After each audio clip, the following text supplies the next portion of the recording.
his man out. Next morning the sun shone, but the wind was colder, and there was a feeling of storm in the air. Pa had come from doing the chores and was warming his hands by the stove, while Ma and Laura put breakfast on the table when they heard a wagon rattling. It stopped by the front door. The driver shouted and Pa went out to him. Through the window, Laura saw them talking in the cold wind. In a moment, Pa came back and hurriedly put on his overcoat and his mittens while he said, "We've got a neighbor I didn't know about last night. An old man, sick and all alone. I'm going out there now. I'll tell you all about it when I get back." He drove away with the stranger, and it was some time before he came walking home. "Brr, it's getting colder," he said, dropping his coat and mittens on a chair and bending over the stove to warm himself before he unwound his muffler. "Well, it's a good job done. That teamster is the last one out. He came all the way from the Jim River and didn't find a soul. Everyone along the line is going. Last night, when dark caught him, he saw a light about 2 miles north of the grade and drove to it on the chance of finding a place to stay all night. Well, Carolyn, he found a claim shanty and an old man all by himself. His name is Woodworth. He has consumption and came out here to take the prairie climate cure. He's been living on his claim all summer and was going to stay all winter. Well, he's so feeble, the teamster tried to get him to go out. Told him it is his last chance, but Woodworth wouldn't go. So when the teamster saw our smoke this morning, he stopped to see if he couldn't get somebody to help him persuade the old man. Carolyn, he was skin and bones, but bound and determined to stick to the prairie cure. Said it was the one cure the doctors recommended as pretty near a surefire thing. Folks come from all over the world to take it, said Ma. Yes, I know, Carolyn. It's true enough, I guess. These prairies are about the only thing that cures consumption. But if you'd seen him, Carolyn... No, he wasn't in any shape to stay alone in a claim shanty, 15 miles from a neighbor. The place for him is with his own folks. Anyhow, the teamster and I packed him up and loaded him and his things into the wagon, lifted him in as easy as if he was carry here. In the end, he was glad to be going. He'll be a sight more comfortable with his folks in the east. He'll nearly freeze to death riding in a wagon this cold day, Ma said, putting more coal on the fire. He's dressed warmly, wearing a good overcoat. We wrapped him in blankets besides and heated a bag of oats for his feet. He'll make it all right. That teamster is one fine fellow. Thinking of that old man going out with the last teamster, Laura really knew how deserted the country was. It would take them 2 long days to get to the Big Sioux River, and all the way between the Big Sioux and the Jim, there was nobody at all except them, there in the surveyor's house. Pa, did you see wolf tracks this morning? Laura asked. Yes, plenty of them, all around the stable, said Pa. Big tracks, too. Must be buffalo wolves, but they couldn't get in. All the birds have gone south, and the antelope were scared away by the men working on the grade. So the wolves will have to move on, too. They won't stay where they can't kill anything to eat. After breakfast, he went to the stable, and as soon as the housework was done, Laura put on her shawl and went too. She wanted to see the wolf tracks. She had never seen such huge ones, and deep. Those wolves must be very big and heavy. Buffalo wolves are the largest wolves on the prairie and very fierce, Pa told her. I'd hate to meet one without a gun." He was looking the stable over carefully to see that every board was nailed fast. He drove in more nails to make the walls solid, and he put an extra bolt on the door. "If one gets broken, the other might hold," he said. Snow began to fall while Laura handed him nails, and he hammered them in. The wind blew strong and keen, but it was a straight wind, not a blizzard wind. Still, it was so cold that they could not talk. At supper in the warm house, Pa said, "I don't believe the winters are going to be so bad out here. Seems like the blizzards sort of draw down through western Minnesota. We are farther west out here, and they say that 3 degrees west is as good as 1 degree south."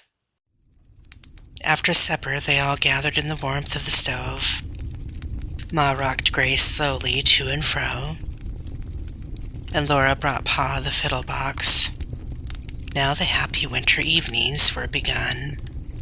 He looked at Mary sitting quietly with beautiful empty eyes and folded hands in her rocking chair by the oven. "What shall I play for you, Mary?" "I would like to hear Highland Mary, Pa." Softly, Pa played a verse.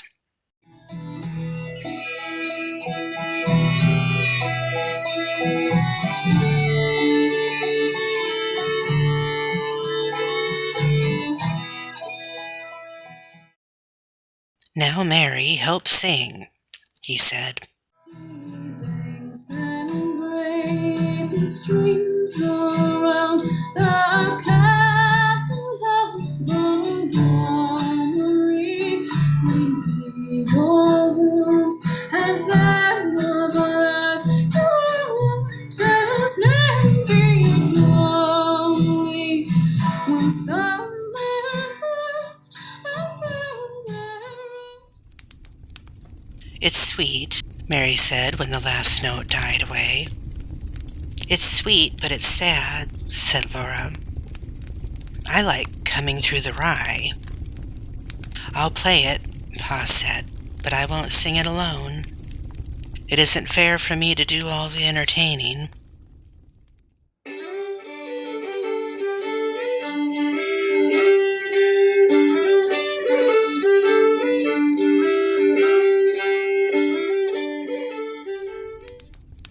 Laura got up and pretended to be wading across the creek, holding her skirts above her ankles and laughing back over her shoulders.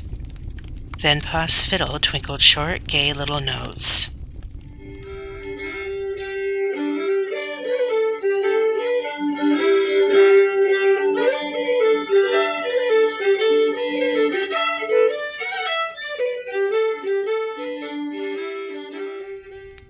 "Laura," Ma said, "Charles, do you think that is a nice song for a girl to sing?" "She sang it well," said Pa. "Now, Carrie, you must do your share. Get out here with Laura and see what you can do." He showed them how to hold hands and step to the tune of a polka. Then he played it, and they danced.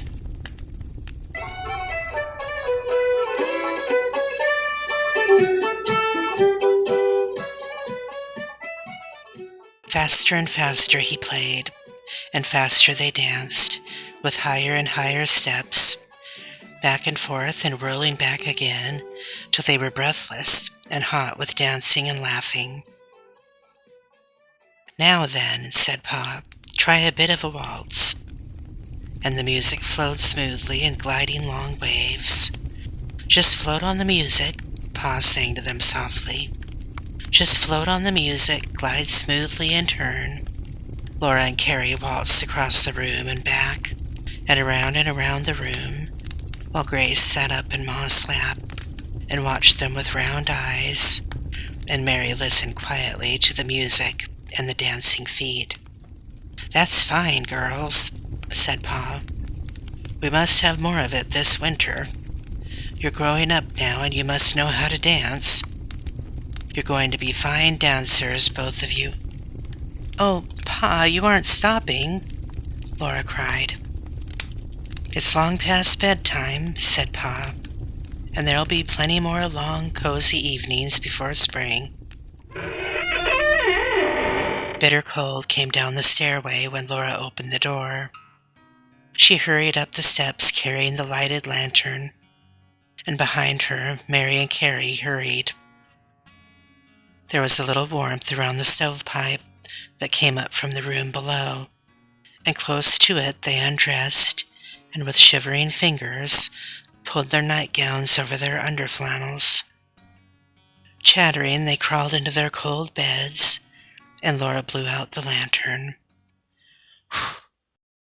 In the dark, she and Mary cuddled together, and slowly the blankets lost their chill. All around the house, the black cold of the night was as high as the sky and as wide as the world, and there was nothing in it but the lonely wind. "Mary," Laura whispered, "I guess the wolves have gone. I didn't hear them howl, did you?" "I hope they have," Mary answered drowsily.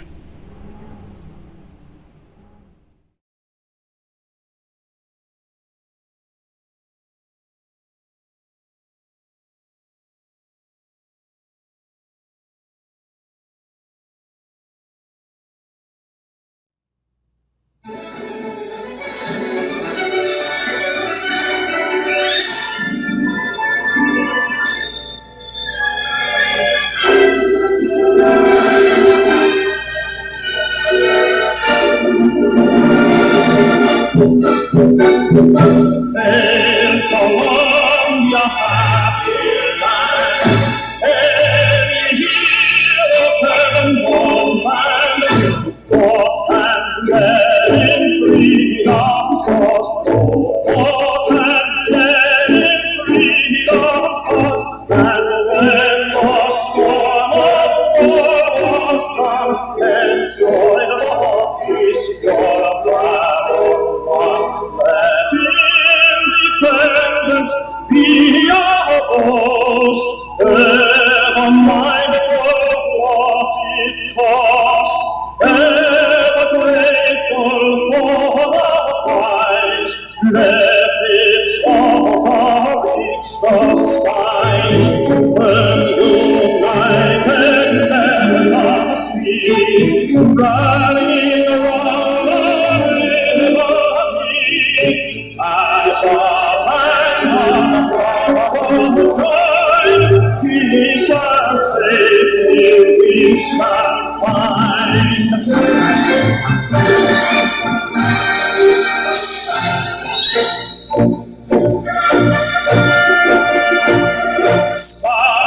Scarlet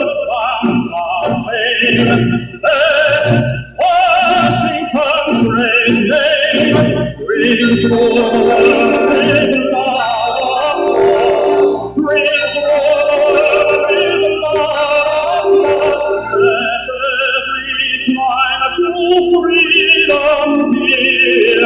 Listen with a joyful ear. The scare and the light he comes in the fearful hour. Our heart like wings, the happier times of honest peace. When united let us be, running along the river. As a hand of Father's voice, peace and safety we shall find.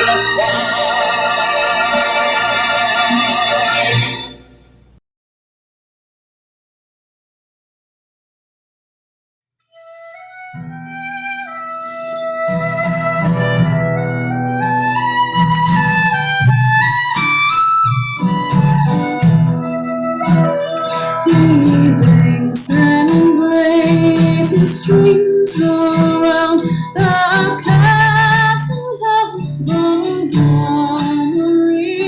Green eagle wounds and valuable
I am Captain Jinks of the Horse Marines. I often live beyond my means. I sport young ladies in their teens to cut a swell in the army. I teach the ladies how to dance, how to dance, how to dance. I teach the ladies how to dance, for I'm their pet in the army.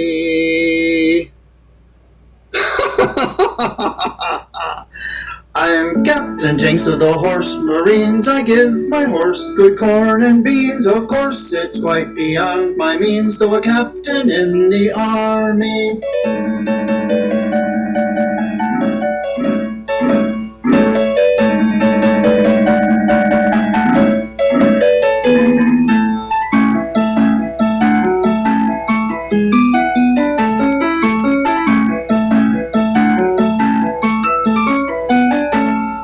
I joined my corps when 21. Of course I thought it capital fun. When the enemy came, then off I run. I wasn't cut out for the army. When I left home, Mama she cried, Mama she cried, Mama she cried. When I left home, Mama she cried, he ain't cut out for the army. No, she thought I was too young. But then I said, ah, Mama, I'm Captain Jinks of the Horse Marines. I give my horse good corn and beans. Of course it's quite beyond my means, though a captain in the army.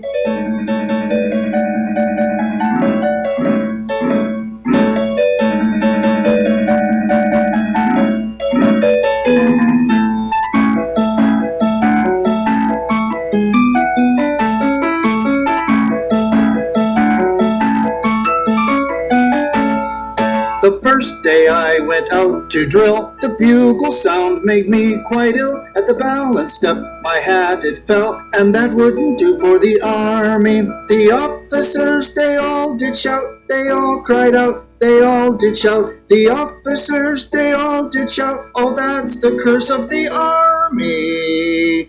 Of course my hat did fall off, but nevertheless, I'm Captain Jinks of the Horse Marines. I give my horse good corn and beans. Of course it's quite beyond my means, though a captain in the army.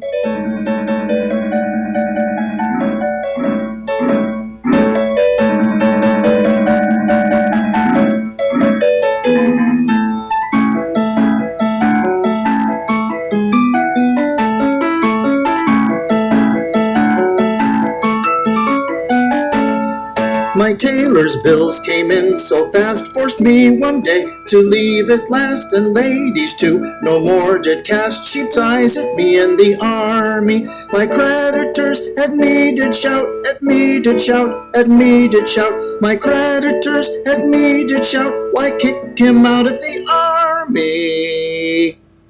I said, gentlemen, kick me out of the army? Perhaps you're not aware that I'm Captain Jinks of the Horse Marines. I give my horse good corn and beans. Of course it's quite beyond my means, though a captain in the army.